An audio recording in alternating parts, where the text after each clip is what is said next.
When operating as a rideshare driver, whether driving for Uber or Lyft, folks, it is imperative that you do not ignore clear red flags. After all, it could cost you your life. The following video features a driver who did just that and had an awful outcome. What up, folks? Once again, it is indeed your boy Tim with another distressing rideshare video.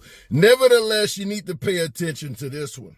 So this is just beyond alarming. An Uber driver carjacked Sunday at gunpoint in Whitehaven. Tonight, the suspects are still on the run. Now, according to the driver, the ride took a turn for the worse after one of the passengers kept questioning whether or not there was a tracker in the vehicle. All right, so Action News 5 Stephanie Douglas has been working this story today. She spoke with the driver about this scary encounter. Stephanie?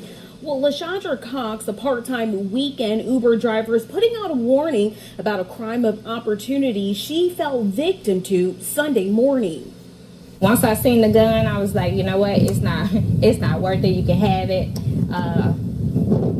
Take it. LaShondra Cox says Sunday morning she almost took the last ride of her life after a pair of young thieves called for an Uber ride around 1:40 a.m. in the Oak Haven area and shortly after robbed her. It was just a crazy incident. According to Cox, she was about to call it a night before she accepted the request on Ashwood Street. I picked up two individuals, a female and a male, and I called out to the female, and she responded that her name was John, or she was for the John ride. And so they got in the car. Cox says during the 11-minute ride to Whitehaven, the woman in the back of her 2020 silver Honda Accord started questioning her about the condition of her car, raising red flags. Then she asked me about tracking.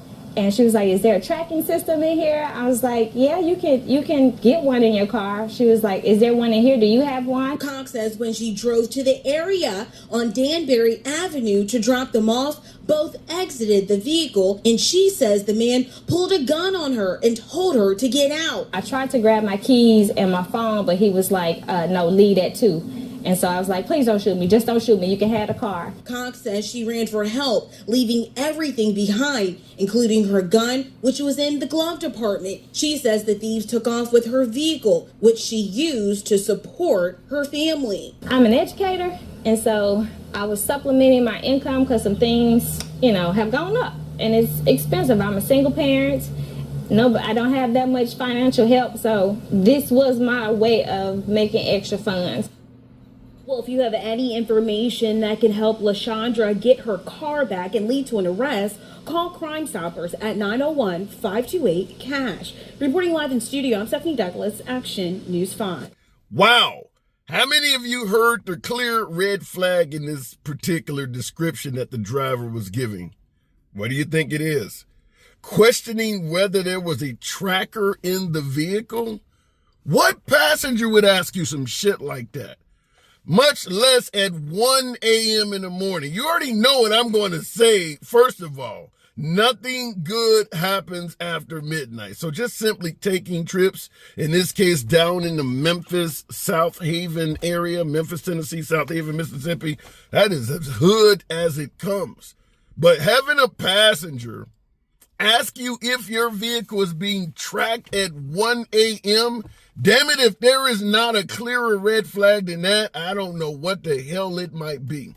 Now, the moment someone asks you some shit like that, first of all, the answer is hell yes. Whether there's a tracker in your vehicle or not, you damn sure better pretend like there is. Yes, this vehicle comes with an OnStar-like system. It's under the hood somewhere. My dad's a mechanic. He knows it's unsafe for me to be out here. He put some shit in the car. Whatever the hell you gotta say to answer that question in a manner that those passengers don't want to hear. Why else would someone ask you if there is a tracker in your vehicle at 1 a.m.? So that's solid red flag. I don't even know at that point if it's worth continuing on the trip. You might want to bail at that point and take off for it. But there is another couple issues we want to talk about in regards to this video. You hear the newscaster state that she actually was armed. This driver had a defensive tool on her, had a firearm in the damn glove compartment.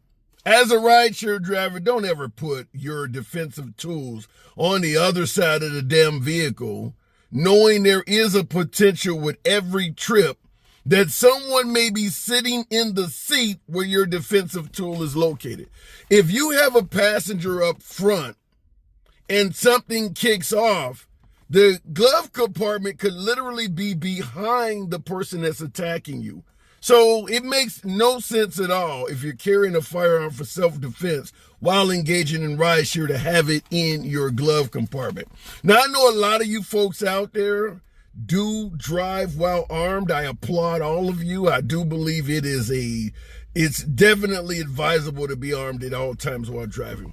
However, where you keep your firearm is obviously very important as well.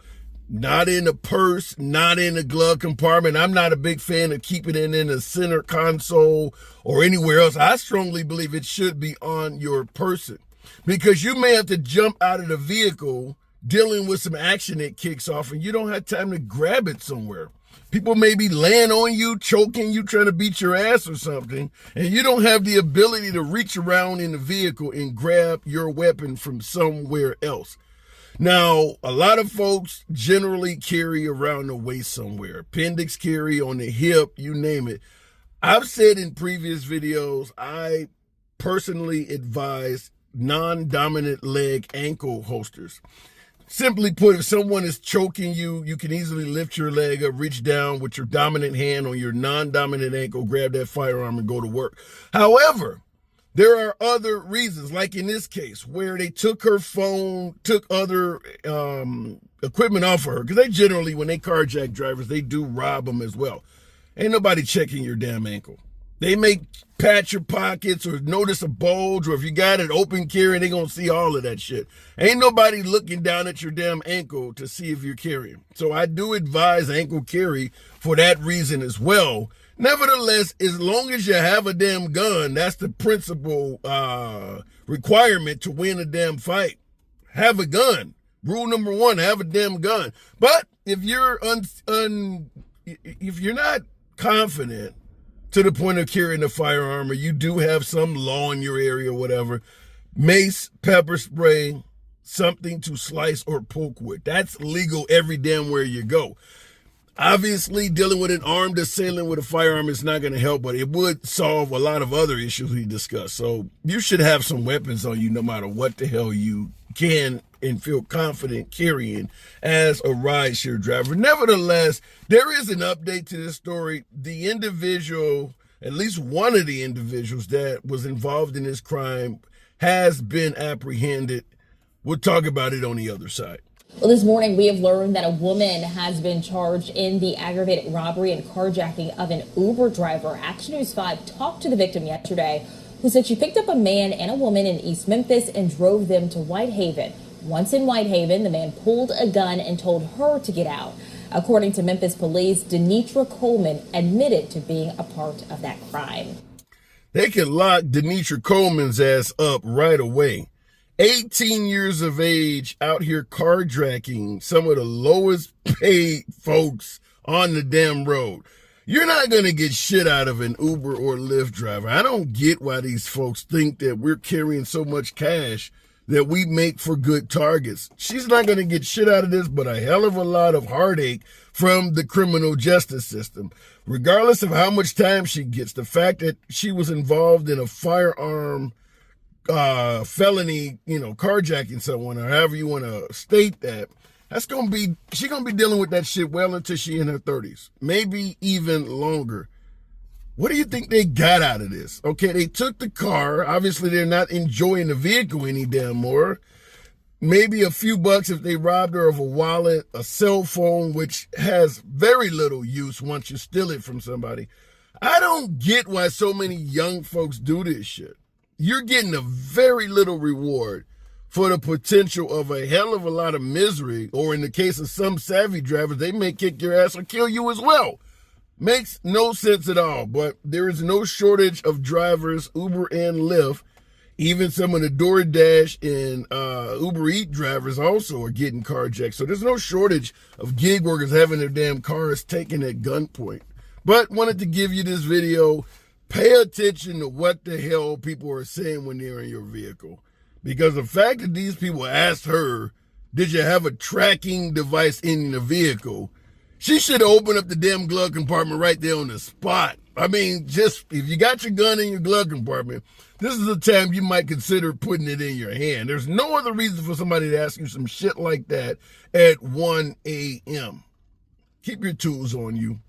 It's your boy Tim. As always, feel free to smash that like button, subscribe to the channel, and I'll see you in the next video.